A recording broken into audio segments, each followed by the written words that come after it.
Bonjour à tous, huitième semaine terminée aujourd'hui, ce jeudi, 24 octobre je crois.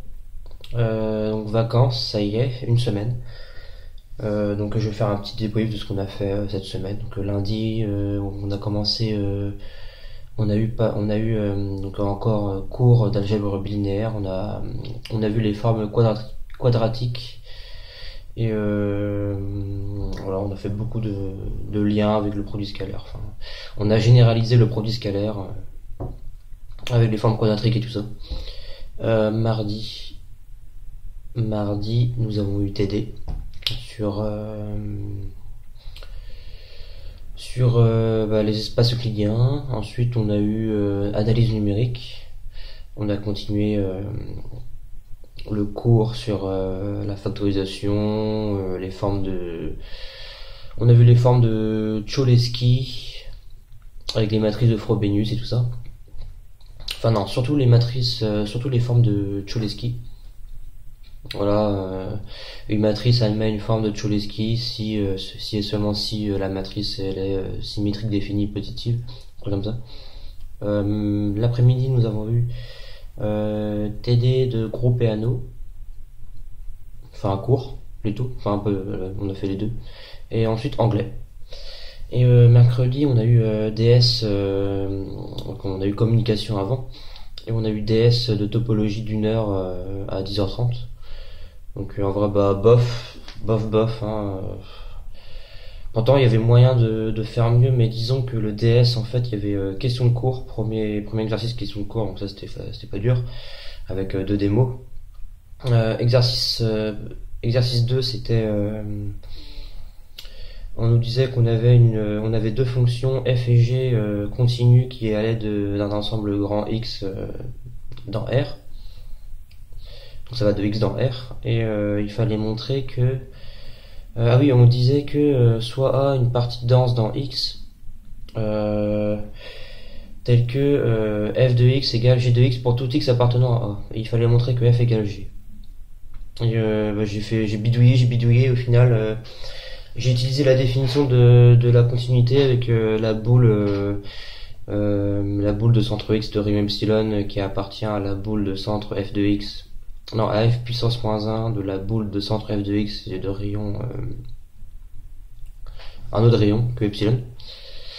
Et j'ai bidouillé, vu que f de X égale g de X, alors j'ai fait une interversion des deux. Mais au final, je sais pas, je pense qu'il y avait plus simple. Il fallait utiliser la définition de la densité, je pense. Le fait que A inclus dans A bar, du coup f de A inclus dans f de A bar. Un truc comme ça. Et du coup, l'exo 2, l'exo 3 après, c'était le dernier exercice, c'était plus long. C'est celui-là qui aura le plus de points d'ailleurs, je pense, hein. Ce sera ouais. Et le truc, c'est que je me suis pas beaucoup attardé là-dessus parce que j'ai perdu pas mal de temps sur les autres choses. Et l'exo 2, du coup, le dernier exercice, j'ai pas eu le temps de le finir, j'ai manqué deux questions. Et tout ce que j'ai fait avant, tout n'est pas bon, ça je sais. On nous donnait une distance de X à un ensemble A qui était égal à l'inf de la distance de X à petit a avec A appartenant à grand A. Et première question, il fallait montrer que c'était défini positive. Et déjà là j'ai bloqué parce que je me suis dit mais ça veut dire quoi ça. Et déjà moi je me suis dit j'ai montré que c'était une application. Et ensuite je crois qu'il fallait montrer que c'était une distance, que la distance était bien définie. Et c'est pour ça que j'ai tilté après quoi, mais c'est trop tard. Donc j'ai pas montré que c'était une distance, et je pense qu'il fallait faire ça pour montrer que c'était défini, que la distance était bien définie. Je savais pas. Du coup j'ai pas fait. Question 2, c'était quoi? Montrer que la distance de X à l'ensemble A est égale à 0 si et seulement si X appartient à l'adhérence de A. Et j'ai réussi à montrer la première application, mais j'ai pas réussi à montrer la deuxième. Et je pense qu'il fallait utiliser les suites pour montrer la double implication directement. Question 3, il fallait montrer que c'était une fonction lipschitzienne avec k égale 1, donc fonction 1 lipschitzienne.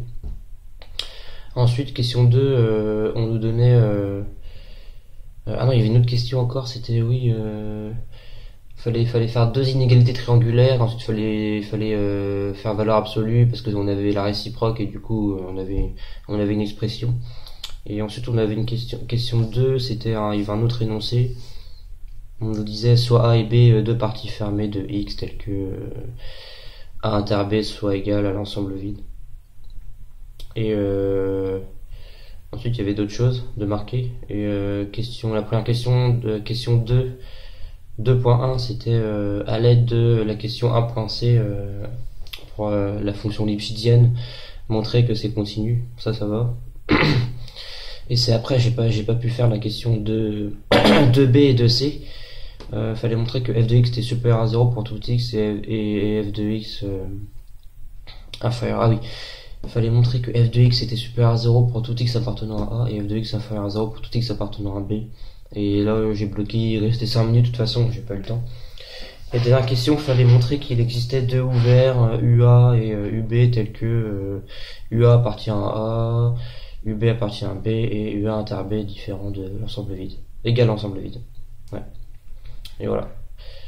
Donc le bilan, je sais pas du tout combien j'aurais. J'aurais pas 15, ça c'est clair, j'aurais pas 13, je pense pas que j'aurais 13 non plus. Parce que déjà quand je m'auto-évalue, les 10 points, je sais pas où je les aurais déjà. Après je connais pas le barème, mais je sais à peu près ça sera quoi.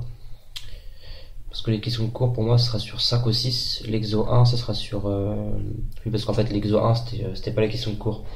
Question de cours c'était marqué question de cours, c'était pas marqué exo 1. Donc question de cours pour moi sera sur 5 ou 6. L'exercice 1 ça sera sur 3 ou 4 parce qu'on a vu c'était un truc tout con. Et l'exercice 2 malheureusement sur 10 je pense. Et ça craint, je sais pas du tout où j'aurai les 10 points sur 20. Mais bon, on sait jamais, hein, les surprises, hein, qui sait, avec ce que j'ai fait, peut-être que avec le peu de ce que j'ai fait dans l'exo 2, peut-être que j'aurai, je sais pas, la moitié, mais ça m'étonnerait. C'est impossible.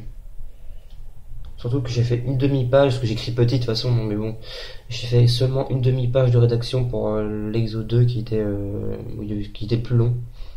Mais bon, en soi, il n'y avait pas masse truc à mettre. Enfin voilà.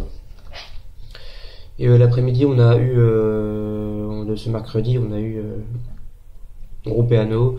Il nous a rendu les devoirs maison. Donc lui, il met pas de notes, il met des lettres A, B ou C. Moi, j'ai eu A. Je l'avais publié le sujet d'ailleurs sur Instagram. J'avais fait une vidéo là-dessus concernant le problème des coqs, le coq qui chante et tout ça. Et la cryptographie RSA. Et j'ai eu A. Il y a plein de DS qui vont arriver. Ce matin on a eu intégration 4 heures, on a eu une petite attéro de 5 minutes sur des définitions. Je pense que j'aurai 5 sur 5 ou 4,5. Et on arrive à l'intégrale de Lebesgue, là ça y est, on est au chapitre 4 ou 5 sur vraiment on rentre dans l'intégration de Lebesgue, là ça y est, on a fini les parties mesurables, les fonctions mesurables et tout ça. Les mesures positives aussi avec la mesure comme par exemple la mesure de Dirac, la mesure grosse triviale, la mesure je sais plus quoi. Mais ouais, on y arrive là, ça y est. Et sinon il y a après les vacances ça va être chargé parce qu'il y a un DM d'intégration concernant le beg à rendre pour jeudi de la rentrée. Un DS le mercredi de la rentrée sur groupe Péano. Donc sur les groupes, théorie des groupes. Sur les actions de groupe et tout ça, là, les trucs horribles.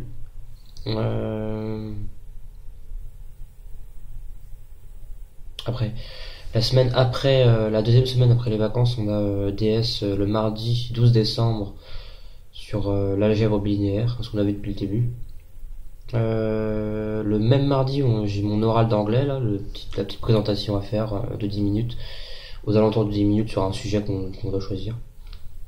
Et c'est pas fini. Il y aura quoi encore?